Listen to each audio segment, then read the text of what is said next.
Sir ಅದು ಏನು ಅವರು ಸಿದ್ದರಾಮಯ್ಯ ಹೆಸರಿಡಬೇಕು ಅಂತ ಹೇಳಿದ್ರೆ ಆ ರಸ್ತೆ ಒಂದು ಐತಿಹಾಸಿಕ ಹಿನ್ನೆಲೆ ಉಳ್ಳಂಥ ರಸ್ತೆ ಆಗಿರ್ತದೆ. ಯಾಕೆ ಅಂತ ಹೇಳಿದ್ರೆ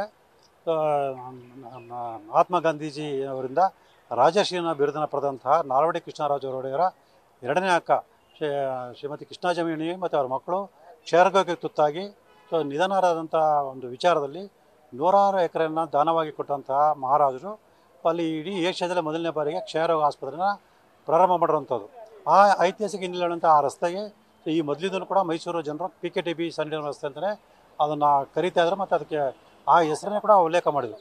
ಆದರೆ ಈಗ ಅಂಥ ಒಂದು ಐತಿಹಾಸಿಕ ಹಿನ್ನೆಲೆಯುಳ್ಳಂಥ ರಸ್ತೆಗೆ ಹಲವಾರು ರೀತಿಯ ಗಂಭೀರ ಆರೋಪಿಯಾಗಿರ್ತಕ್ಕಂಥ ಸಿದ್ದರಾಮಯ್ಯ ಅವ್ರನ್ನ ಹೆಸರನ್ನು ಇಡೋದಕ್ಕೆ ಈ ಮೈಸೂರು ನಗರಾಭಿವೃದ್ಧಿ ಪ್ರಾಧಿಕಾರ ಅಧಿಕಾರಿಗಳು ಬಹುಶಃ ನನಗೆ ತಿಳಿದಿರೋ ಪ್ರಕಾರ ಅವ್ರಿಗೆ ಅಧಿಕಾರ ಇಲ್ಲದರೂ ಕೂಡ ಈ ನಿರ್ಣಯವನ್ನು ತಗೊಂಡು ಹೊರಟಿದ್ದಾರೆ.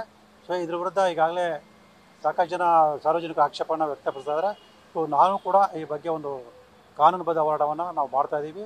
ಏನೀಗ ಆಕ್ಷೇಪಣೆ ಸಲ್ಲಿಸಿದರೆ ಆ ಆಕ್ಷೇಪಣೆ ಅಂಗೀಕರಿಸಿ ಆ ನಿರ್ಧಾರವನ್ನು ಕೈ ಬಿಡದೇ ಆದರೆ ಇದನ್ನು ಕೂಡ ಮಾನ್ಯ ಉಚ್ಚ ನ್ಯಾಯಾಲಯದಲ್ಲಿ ಪ್ರಶ್ನೆ ಮಾಡಬೇಕಾಗುತ್ತೆ ಮತ್ತು ಅಧಿಕಾರಿಗಳ ವಿರುದ್ಧ ಕ್ರಮ ತಗೊಳ್ಳೋಕ್ಕೂ ಕೂಡ ನಾವು ಸರ್ಕಾರಕ್ಕೆ ಮತ್ತು ಮಾನ್ಯ ನ್ಯಾಯಾಲಯಕ್ಕೆ ಮನವಿಯನ್ನು ಮಾಡಬೇಕಾಗುತ್ತೆ. ನ್ಯೂಸ್ ಫಸ್ಟ್ ನಿರ್ಭೀತಿಯಿಂದ ನಿಮ್ಮ ಪರವಾಗಿ.